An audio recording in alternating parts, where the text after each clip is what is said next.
Is it okay for a dom to submit?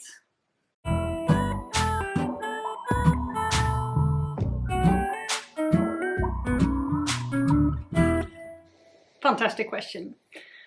What is it, submitting as a dom? There's two different ways that you can submit. First of all is that you can switch. So it means that you're really letting go of your dominant position and you'll be in a submissive position.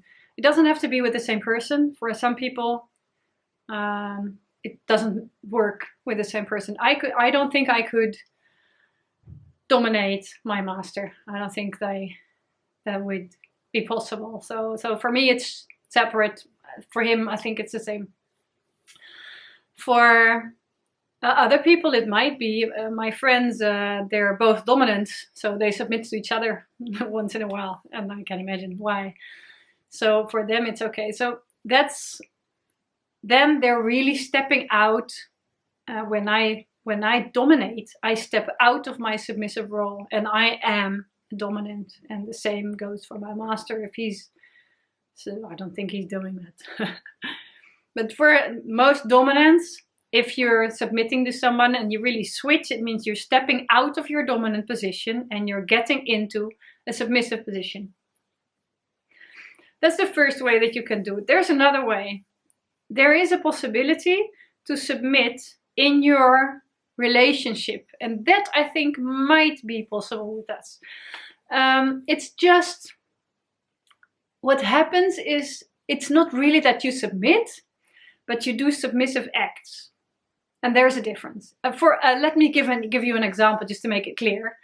For instance, you love to be pegged.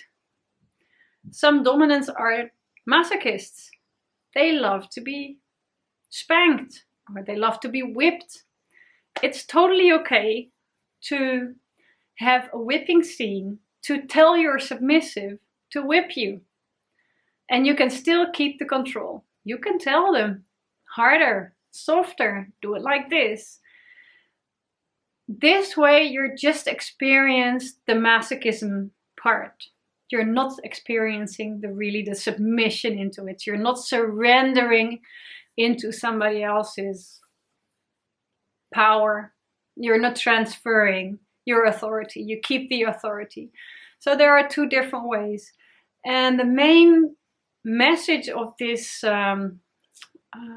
video is that, because I wanted to create this, because what I heard is that there are people that say, no, you cannot submit as a dom. You're not supposed, for instance, you're not supposed to go oral on your submissive because it's not dominant.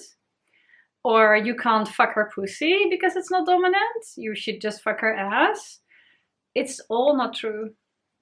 You fill in how your relationship should be shaped. And this is just a way to show you that it's possible to have submissive actions. My master, he loves to rim me. It's a very submissive act, actually. I should rim him, right, as a submissive. There's nothing wrong with a dominant rimming a submissive. It's part of our relationship. And trust me, he's still very dominant. There's nothing wrong with it. So just find out what suits you and how you feel it in. I think anyway, it's a very good thing for partners to also to change every now and then, just to really get into that other position. You don't have to do that with yourself, but just to experience what it's like as a dominant, experience what it's like to transfer the authority to somebody else, to trust somebody so much that you can actually give away your power and let somebody else decide what's happening with you and what's going to happen. That's for a lot of people, it's very challenging for dominants, because most dominants are control freaks, which is not true, by the way. But if you are a control freak, it's a fantastic way to experience what happens if you give away control. If you want to experience, as a dominant, you want to experience a bit of submission, you just want to play with it with your partner, it might be a nice idea. There is an introduction workbook. It's a very easygoing assignment that's in there, but it's like a playbook for an evening to play together, but both ways. So to experience both the dominant and the submissive side, which I think is wonderful to do that together, just to give it over and try to find out if that fits in your relationship. I can recommend you do that. Have fun and play with passion.